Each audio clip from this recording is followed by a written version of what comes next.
네, 한동훈 국민의힘 비상대책위원장이 정치인으로서 첫 발걸음을 뗐는데요. 총선 불출마, 운동권 특권 정치 청산 두 가지 메시지를 강조했습니다. 조정훈 시대전환 대표를 모시고 자세한 얘기 나눠보겠습니다. 안녕하세요. 네, 안녕하세요. 반갑습니다. 저희가 이제 댓글로 질문이 많아서 이거부터 좀 여쭤봐야 될 것 같은데 왜 아직도 시대전환 대표이시냐, 왜 국민의힘 의원이 아니냐라는 질문들이 꽤 많았어요. 네. 직접 설명을 좀 해주십시오. 다 끝났고 아마 이 방송을 한 2시간 뒤에 했으면 국민의힘일 것 같아요. 아, 그렇습니까? 네, 선관위 절차가 다 끝났고 네. 오늘 선관위에서 이제 국민의힘 대표가 김기현 대표에서 한동훈 비대위원장으로 바뀌었다. 예. 또 조정훈 의원의 당적이 국민의힘과 합당했다라는 이제 공고문에 도장을 찍어줘야 됩니다. 네. 오늘 오전에 있을 예정입니다. 한동훈 위원장으로 바뀌고 조정훈 의원은 국민의힘 의원으로 바뀌시고 이게 오늘 다 같이 공고가 되는 거군요. 그렇습니다. 2시간 뒤에는 국민의힘 의원이라고 하십니다. 예. 네. 이 질문도 드리고 싶은데요. 방송 후에 바로 직후에 법안 관련 기자회견이 잡혀 있으시더라고요. 어떤 법안 내시는 거예요? 네, 이 와중에 법안 발의하는 의원도 있습니다. 그렇죠? 예. 놀랐습니다. 저도. 네. 네. 저는 정치의 본질이 국민들의 삶을 돌보는 거기 때문에 끝까지 제 일을 하고 싶은데요. 다른 게 아니라 불법 성매매 전단지. 예. 다들 한 번쯤 보셨을 겁니다. 네. 식당가의 그 술집들 앞에 이렇게 뿌려져 있는 너무너무 싫어요. 예. 제가 이사해서 걷고 있는 마포구 도화동에 너무 많아요. 그래서 지금 이걸 어떻게 하면 근절할 수 있을지, 네. 그래서 이 전단지를 나눠주는 사람에게도 강력하게 처벌할 수 있는 조항을 담는 법안을 지금 개정하고 있고요. 예. 경찰청, 구청 등등과 함께 강력하게 단속해서 예. 연말 연시가 지나면 이 불법 성매매 전단지 좀 없어지는 게 제 목표입니다. 예. 총선 앞둔 시점이라서 또 네. 본회의도 미뤄지고 해서 법안 처리 안 될까 봐 좀 걱정인데 잘 됐으면 좋겠습니다. 네, 이것조차도 발목을 잡으면 진짜 안 되죠. 예. 네. 민생을 위한 일에는 좀 민주당도 동참을 해주겠죠. 이제는. 왜 그런 네. 왜 그런 확신이 점점 짙어지는 걸까요? 네. 네. 저도 좀 계속 저 기자들이 잘 얘기를 하도록 하겠습니다. 네, 부탁드리겠습니다. 네. 한동훈 비대위원장 어제 임명을 했는데요. 친한계로 분류가 되시더라고요. 그래서 저는 친하다는 얘기냐 했는데 이제 성이 한씨다 보니까 뭐 친윤 이런 것처럼 친한계 이렇게 얘기가 나오던데요. 네. 어제 총선 불출마 선언을 했잖아요. 한동훈 위원장이 첫 메시지로 총선 불출마 어떻게 보셨습니까? 말로만 내려놓기 하는 게 아니라 실제로 내려놨다고 생각해요. 예, 저는 그 연설 뭐라 그럴까 취임 연설이죠. 예, 가장 인상적인 게 두 가지인데 하나가 이제 불체포 특권 포기하겠다. 쉽지 않은 거였는데 네, 포기하겠다. 두 번째는 본인 스스로 뭐 지역구든 비례대표든 출마하지 않겠다. 예, 굉장히 큰 던짐이 있었고 울림이 있었다고 생각합니다. 뭐 여러 가지 화려한 수사들도 있었지만 이 알맹이가 없었으면 속빈 아무것도 없는 거다 이런 비판을 받을 수 있었는데 네, 정말 비례대표도 지역구도 출마하지 않겠다. 불체포 특권 포기하겠다. 저는 이게 시작이라고 생각해요.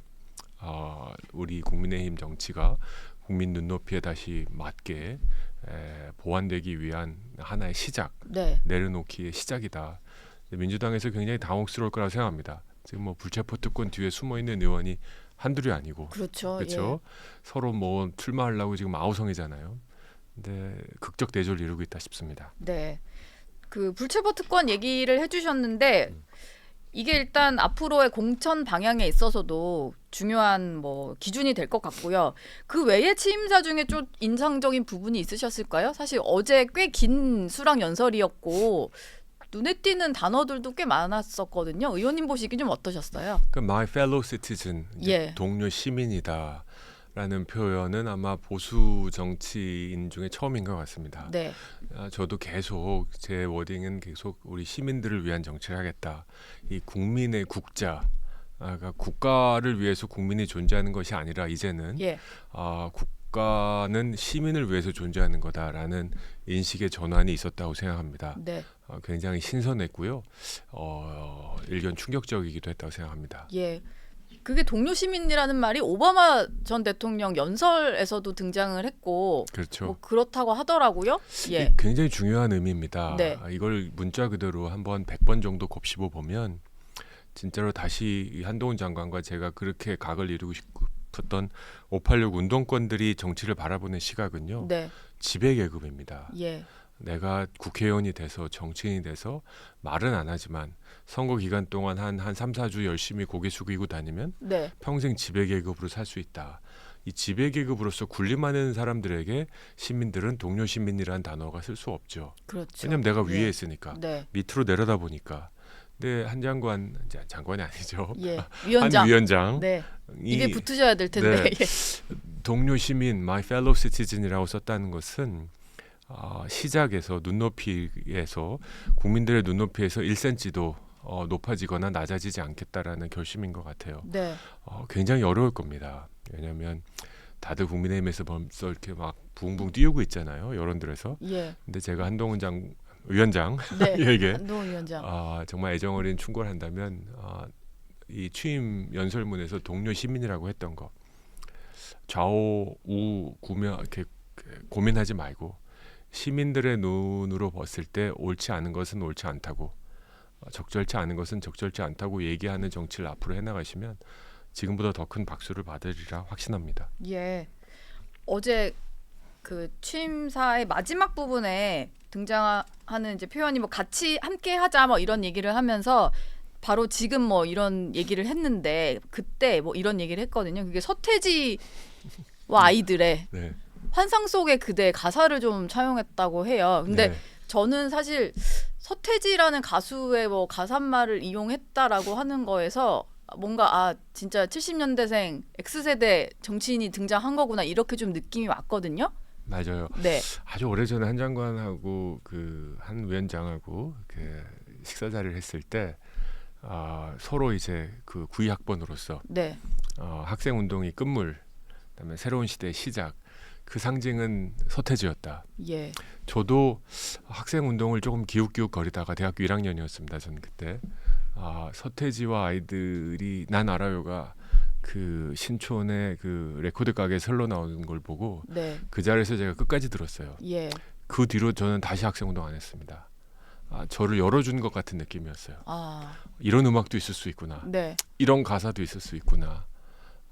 저는 이 조직과 집단에서 개인의 발견이었고 우리 조직에 맞추기 위해서 내가 아닌 척할 필요가 없다.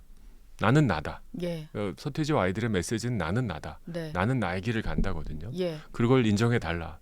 내 색깔, 내 모습 꾸미지 않겠다. 네. 있는 그대로 받아달라.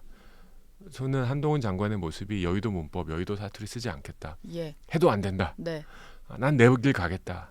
좀 멋있다고 생각합니다. 그 길이 아까 얘기한 대로 뭐 자기 고집대로만 가는 그 길이 아니라 지배 계급이 되기 위한 지름길이 아니라 나의 동료 시민들의 정치를 그리고 국민들의 삶을 시민들의 삶을 위한 정치를 하겠다. 이게 내 길이다라는 선언 좀 멋있었다고 생각합니다. 예. 두 분 다 서태지 팬이신가 봅니다. 제가 이걸 내라고 하기 굉장히 어려운 게 해보라고 할까봐. 노래를요? 네, 노래는 안 시킬게요. 다행입니다. 예. 두 분이 서태지를 주제로 가수 서태지 씨를 주제로 대화를 나누셨다라고 하니까 네. 뭔가 그 92학번 뭐 동시대로서 약간 이제 서태지를 두고 두 분이 느낀 뭐 그런 것들이 좀 공통점이 많아 보여서 한번 다시 여쭤봤어요. 맞아요. 많은 분들이 이제 저와 한동훈 위원장을 이제 X세대라고 하는데 예. 이 97세대는 두 종류가 있어요. 네. 두 종류, 두 부류가 있습니다. 예. 하나는 대부분 아니죠. 지금의 민주당의 97세대 정치인들이죠. 우리 선배들의 후배가 되겠다, 막내가 되겠다. 예. 그래서 그 길을 가고 정치의 기회를 얻어서 정치를 하겠다라는 분들도 있습니다. 네. 뭐 그분들도 존중합니다. 하지만 한동훈 위원장하고 저 같은 사람은 선배들의 막내가 되기를 거부한 사람들이다. 예. 그러니까 전반과 후반이 있다고 치면 전반부의 막내가 아니라 후반부의 첫 페이지가 되겠다. 네. 그래서 80, 90 세대와 연대하고 새로운 길을 걸어가는 첫 세대가 되겠다라고 결심한 정치인이 공존하는 네. 게 97세대의 특징이라고 생각해요. 예. 97세대 얘기를 하셨으니까 확실히 좀 비대위 인선은 젊어질 거다 이렇게 좀 예상들을 하잖아요. 어떻게 좀 전망하세요? 뭐 평균 나이 주민등록증 까가지고 예. 다 해가지고 한 10명 해봤더니 평균 나이 몇 살이다. 이건 거의 의미가 없다고 생각합니다. 네. 저는 젊다라는 건 두 가지인데 하나는 생각이 젊는 거고 두 번째는 뭐 생물학적 나이도 중요합니다. 예. 벗어날 수 없으니까요. 그래서 미래를 바라보고 미래를 준비하는 그런 사람들이 있다면 한동훈 장관보다 나이가 몇 년 위다 하더라도 저는 충분히 기용할 수 있다 생각합니다. 예.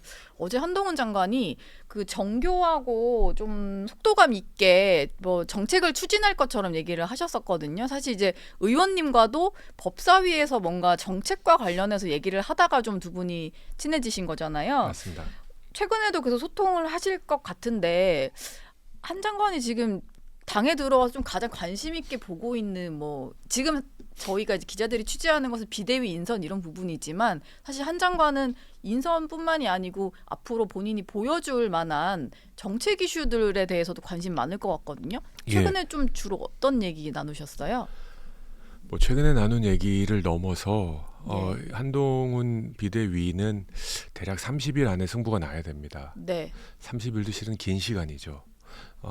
왜냐하면 이제 1월 10일 전후로 공관위가 뜨고 1월 말쯤이 되면 이제 뭐 지역구를 어떤 지역을 전략으로 하느냐, 어떤 의원을 뭐 탈락시키느냐, 뭐 선거판이 될 거기 때문에 예. 관심사가 자연스럽게 이제 공천으로 넘어갑니다. 그래서 한 30일 정도의 정교하고 촘촘한 액션 플랜이 필요합니다. 29일 날 출범하면 첫 메시지를 뭘 낼 것인가. 예. 결국 비대위는 메시지와 행보와 그리고 주요 발표하는 내용들 아니겠습니까? 물론 인선의 면면들도 중요하겠지만 네.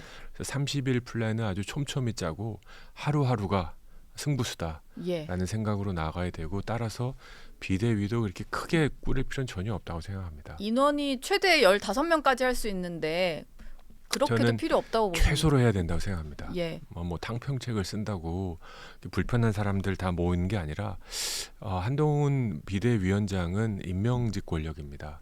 선출직 권력과는 본질적으로 차별이 있죠. 예. 차원이 다릅니다. 선출직 권력은 권력의 견제를 위해서 최고위원들이 존재하고 권력을 나눕니다. 네.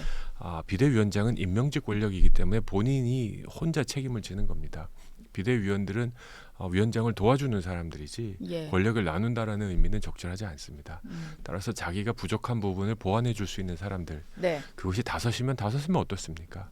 그래서 이건 별동대처럼 신속하게 움직이는 비대위가 됐으면 좋겠습니다. 예. 어제 한동훈 위원장 같은 경우는 생물학적 나이라는 것은 열정이라든가 헌신할 자세하고 그렇게 꼭 제한할 문제는 아니다. 그래서 789 비대위 얘기가 나오니까 생물학적으로 젊다고 젊은 게 아니다. 뭐 이런 표현을 쓴 것 같아요. 네. 실제로도 좀 그런 생각을 평소에도 좀 갖고 계셨나 봐요. 열정과 헌신과 또 한 가지는 실력이라고 생각합니다. 네. 저는 이번 총선에서 안타깝게도 청년 정치에 대한 화두가 이렇게 뜨겁게 달아오르지 않는 것 같아요. 기존의 청년 정치에 대한 실망감도 좀 있는 것 같고요. 특히 한동훈 비대위원장, 뭐 저도 동의합니다만 청년이라고 무조건 정치 무대의 중앙에 서야 된다라고 생각하지는 않습니다. 예. 오히려 정치가 갖고 있는 무게감을 이길 수 있는 만한 인생의 궤적, 삶의 이력, 그리고 각 분야에서 어느 정도 쌓아온 것이 검증된 사람들, 네. 뭐 표현하면 실력이 있는 사람들이 정치의 영역으로 들어와서 자기가 그동안 고민했던 것들을 법과 제도로 풀어낼 수 있는, 저는 보수 정치의 가장 중요한 기본 요소, 조건 중에 하나는 실력 있는 정치인이라고 생각합니다. 진보 정치인들은 달을 가리키면서 가자고 하죠. 하지만 거의 못 가지 않습니까? 예. 천국을 약속한 모든 정치인들이 만든 건 지옥이다. 이런 표현이 진보 정치인들에게 종종 붙여지는데요. 보수 정치에서는 실력 없이는 의미가 없다 생각합니다. 앞으로도 실력 있는 사람을 주로 좀 인선할 거다. 이런 방향성도 좀 보이는 것 같은데요.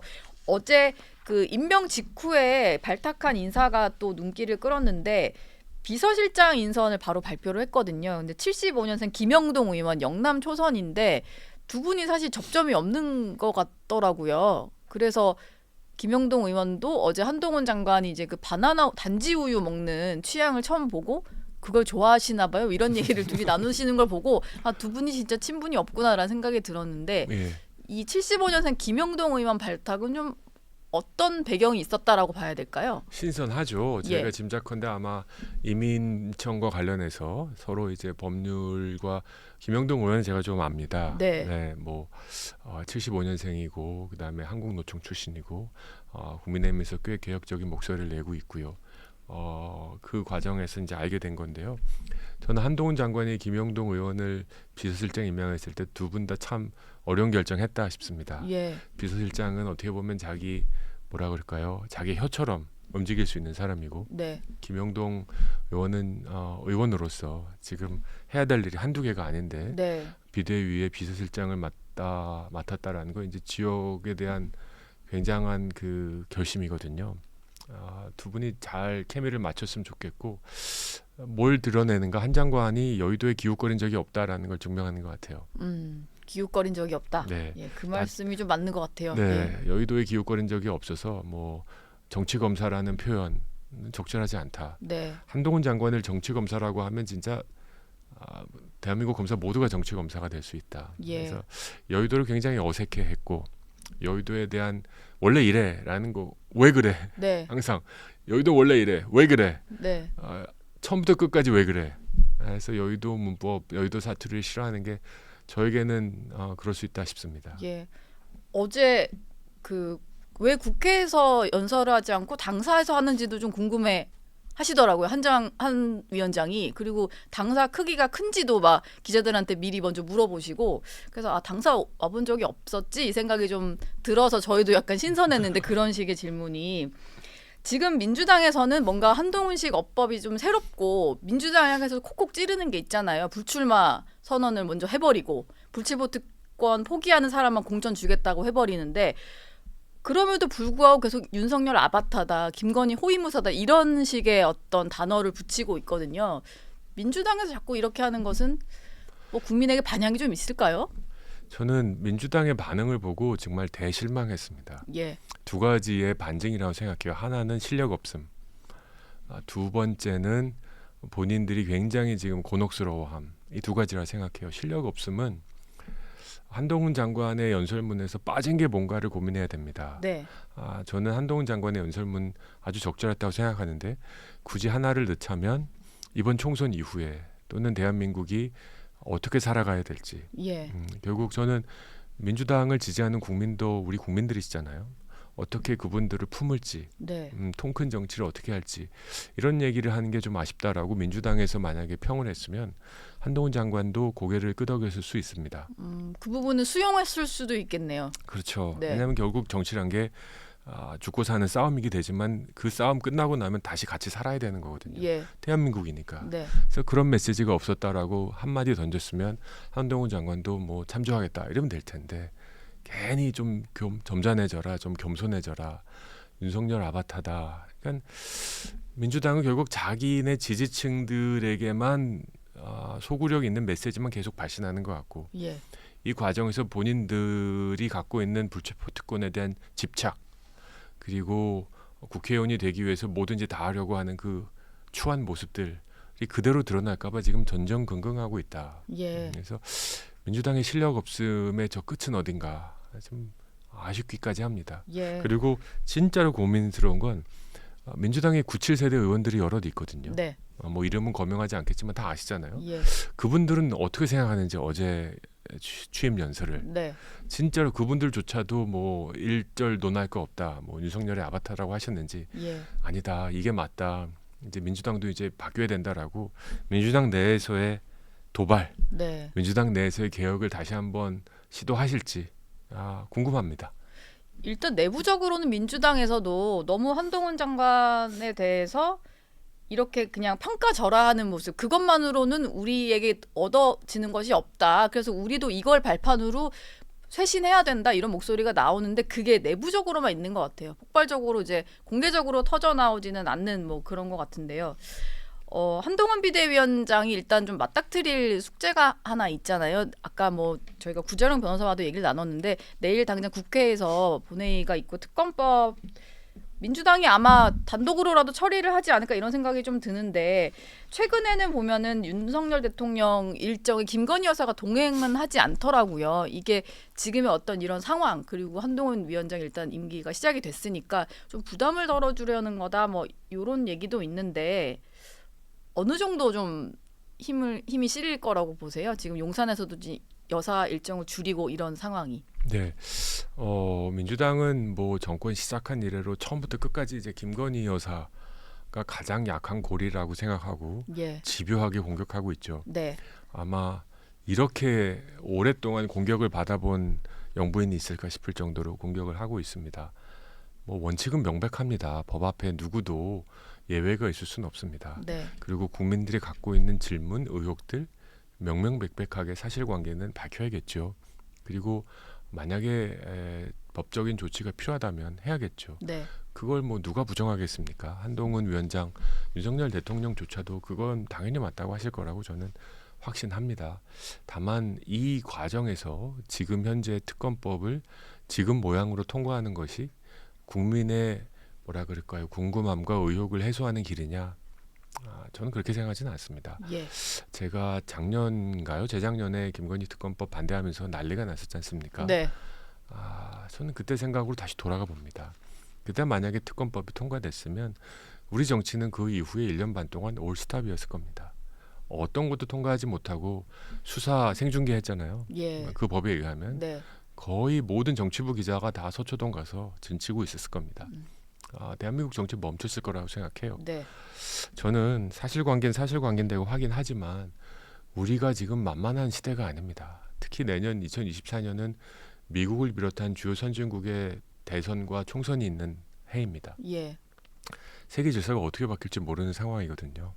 저는 사실관계는 사실관계인데 확인하면서 우리 정치가 좀 앞으로 나가는 공간을 좀 마련했으면 좋겠다. 네. 저는 한동훈 장관에게 가장 큰 한동훈 위원장 예. 한동훈 위원장. 에게 입에 붙어야 될 텐데 네. 가장 큰 숙제는 이준석 탈당을 막는 것도 아니고요. 예. 김건희 여사 특검법에 대한 대응도 아니고요. 우리 정치의 결핍한 부분, 네. 가장 못 본 부분이 미래의 의제라고 생각해요. 국민의힘이 지금 집권했잖아요. 네. 윤석열 대통령 이제 2년 돼가지 않습니까? 도대체 남은 3년 동안 우리나라를 어떻게 바꿀 건데, 이 국민들의 삶의 문제를 어떻게 개선할 건데에 대한 구체적인 답이 없다는 게 저는 가장 아쉽습니다. 예. 이 문제에 대한 답을 하나씩 던져야 됩니다. 인기 없어도 이것들을 하나씩 던져가면서 집권당 책임당으로서 할 수 있는 얘기를 해야 됩니다. 네. 이준석 대표 탈당 뭐 지금 말린다고 되겠습니까? 지금 탈당하고 나서서 창당을 하실 수 있을지 저는 아직도 회의적이지만 네. 하시고 나서 뭐 보수 정치를 하실지 중도 정치를 하실지도 잘 모르겠고 어떤 철학과 같이 아무 얘기한 적이 없는데 예. 창당하고 나면 뭐 발기인 대회에서 뭐 선언문이라도 하나 쓰셔야 되잖아요. 그거 읽어보고 결이 맞으면 같이 할 수도 있고 안 그러면 그냥 제가 할 길 가는 게 맞다고 생각하고요. 예. 김건희 여사 특검법도 사실은 사실대로 확인하되 정치 논리에 휘둘릴 필요는 전혀 없다고 생각합니다. 예. 지금 뭐 언론에서 난제라고 꼽는 두 가지가 네. 지금 그 두 가지가 한동훈 앞에 놓인 숙제가 아니다. 미래 의제를 좀 발굴하는 것 그 말씀이 더 와닿는 것 같기도 하고요. 네. 이준석 전 대표 얘기는 아까 잠깐 하셨는데 어쨌든 이제 그 두 분이 계속 서로 뭐 토론하자 뭐 이런 얘기가 오갔던 사이시니까 본인이 날짜 못 박은 날에 탈당 기자회견을 할 것 같은데요. 한마디 좀 해주신다면 어떤 말을 해주고 싶으세요? 그게 오늘인가요? 오늘입니다. 오늘 네. 오후에요. 실은 어제 11시에 그 국회에서 기자회견 예정이었잖아요. 네. 저는 이제 제가 바로 그 앞이에요. 예. 그래서 어쩌면 마주칠 수도 있겠다. 그래서 뭐 짧지만 무슨 덕담을 해드릴 수 있을까 고민을 예. 했었어요. 두 분이 마주칠 뻔했는데 그게 또 무산이 된 거군요. 네. 예. 또 제가 노원구까지 가서 기자회견 할 수는 없으니까. 네. 근데 뭐라 그럴까요? 창당을 해보고 4년 해보고 상장시키지 못하고 엑시트한 사람의 입장에서 뭐 성공하시기를 기원합니다. 하지만 예. 만만치는 않을 겁니다. 네. 이준석 대표가 갖고 있는 정치적 자산 더 이상 신상품은 아니라고 생각해요. 한동훈 장관과 이준석 전 대표가 투샷으로 화면에 잡히면 누가 더 새로울까요? 예. 10살 많은 한동훈 장관이 더 새롭거든요. 지금은. 그만큼 본인의 정치적 자산이 지금 소진된 겁니다. 네. 그리고 희미해진 거고요. 이걸 다시 되돌리려면 굉장히 깊은 노력과 고민이 필요할 거고 어쩌면 이번 총선을 넘어서 상당 기간 정말 제야에서 고민해야 될 필요가 있을 겁니다. 예. 그 길보다는 현실 정치에 빨리 발 들여서 그동안 갈고 닦은 아주 오래전 얘기지만 저한테 개인적으로 자기도 준비하고 있던 정책 의제들이 있다고 했었거든요. 예. 그런 의제들이 뭔지 좀 드러내놓고 우리 국민들한테 좀 검증 받아보고 인정 받아보는 시간을 갖는 게 낫지 않을까. 네. 지금은 자존심의 문제가 아니고요. 정치라는 것이 최선의 길이 막히면 차선을 선택해 가면서 자신이 생각하는 비전을 이루는 업입니다. 지금 한 5시간 남았을까요? 한 6시간 남았을까요? 3시까지. 네. 깊은 고민 한번 해보셨으면 좋겠습니다. 예. 마지막 질문을 좀 드리고 마무리할까 하는데요. 그 국민의힘 2시간 뒤에 국민의힘 의원이시고 지금 이미 국민의힘 인재 영입 위원이시니까 그동안에 두 번째까지 영입 인재를 발표를 했는데 젊은 인재들이 꽤 많아서 MZ 세대 영입을 했다. 2002년생도 있었고 이랬잖아요. 앞으로 좀 추가 발표가 언제 있는지랑 네. 좀 가장 중요하게 보시는 컨셉이 좀 있는지가 궁금하거든요. 예, 제가 우리 노은재 앵커님이랑 방송하고 있는데 예. 제 머릿속에 노은재 앵커님 같은 분이 정치하면 좋을 텐데. 제가요. 네. 지금 어떠십니까? 현업 정치부 기자여가지고 제가 1월 10일 시비에 전에. 휘말릴 수가 있어서 그러십니까? 예. 네. 제안을 공식으로 주시면 한번 고심해 볼게요. 그렇습니까? 네. 예, 바로 예. 회의해 보도록 하겠습니다. 네. 예. 그런 거죠. 저는 인재 영입은 절대로 꽃꽂이용은 아니라고 생각합니다. 민주당은 지금 인재 영입할 공간이 없습니다. 왜냐하면 다 찼으니까. 비례대표 현역 의원이 지역구 의원하고 싸우는 국면이지 않습니까? 예. 저희 국민의힘은 지금 수도권에 채우지 못한 현역 당협위원장 자리만 30자리가 넘습니다. 정말 20년 만에 온 보수 정당의 물갈이의 절호의 기회입니다. 네. 이번에 우리가 제대로 못하면 또 20년을 기다려야 되고 그 과정에서 정말 정권을 뺏길지도 모른다고 생각합니다. 이번 총선이 지나면 다수당이 되는 것은 물론이고 다수당의 면면들이 민주당보다 훨씬 더 새롭고 혁신적이고 개혁적인 인물들로 가득 차야 됩니다. 예. 적지 않은 분들이 친하니까 비대위 가야 되지 않냐. 근데 저는 꼭 그렇게 생각하지는 않습니다. 네. 저는 제 자리에서 정말 인재 영입을 누군가 이게 리크루트를 해와야 네. 말을 쓰는 거 아니겠습니까? 예. 저는 제가 맡고 있는 일이 다음 총선에서 무엇보다도 중요하다는 확신이 있습니다. 네. 이 일을 끝까지 한번 해보고 싶은 생각이 있습니다. 예. 비대위원 제안은 아직 안 받으신 건가요? 영입위원 인재 영입위원이셔서. 네, 제안 받은 적은 없습니다. 예. 네, 받아도 크게 고민할 것 같지도 않고. 예. 기자들 질문 많이 받으실 것 같아서 제가 대표로 한번 여쭤봤어요. 네. 제안 받으신 게 아직은 없다고 하십니다. 어쩌면 가까운 예. 친구는 가끔씩은 좀 멀리 있어서 서로 도와주는 게 좁지 않을까 하는 예. 생각도 해봅니다. 네. 조정은 의원과 여기 인사드리도록 하겠습니다. 고맙습니다. 감사합니다.